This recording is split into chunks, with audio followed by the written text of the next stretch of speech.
This information is meant to promote industry best practices by towing and roadside industry professionals. This information is not intended to serve as a substitute for a company's own training, experience, or judgment. It is a viewer's job to evaluate the accuracy of any information found here. So when you're responding to an incident or a roadside situation on the side of the interstate or side of the highway or side of the roadway, the one thing that you want to constantly keep in mind is that nobody's going to protect you other than you. Don't rely on the move over law. Don't rely on the motoring public to protect you. You need to protect yourself. Here are some ways you can do that.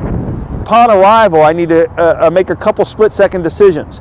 Is there enough room for me to park my truck behind it to use as a barrier to protect me and protect the customer? Am I going to need to pull in front of it to load the car up? What is the situation? I need to survey that situation before making and committing to a decision of where I'm going to actually park. I want to use that vehicle as a protector as much as I can, or my vehicle, or even that police car if it's behind it.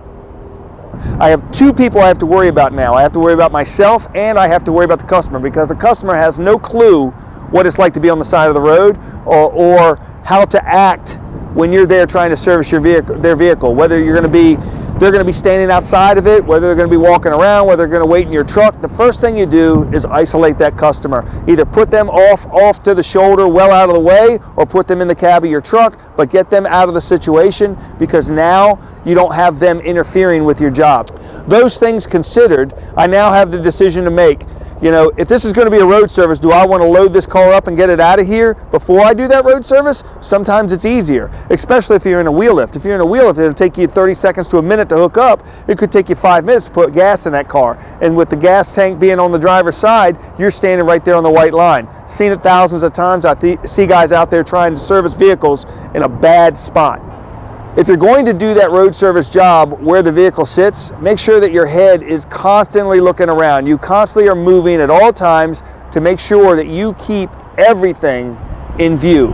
And turning your back to traffic is probably one of the worst things you can do. Not saying that you can predict what's going to happen, but it's much easier to react to a situation when you can see the situation unfolding.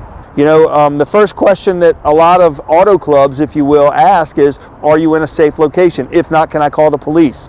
You should have that same mentality. Your driver should have that same mentality. They should be calling back in and saying, hey, I need you to call the police, or I need somebody out here to help protect me because I can't service this vehicle where it's at. It's in a dangerous spot. Instead of taking that chance and just jumping in there and getting it. I know we all have a job to do, and I know that we all want to do the job to the best of our ability, and none of us like to call for help because it's a pride thing. But at the end of the day, it's your life or the customer's life you're playing with.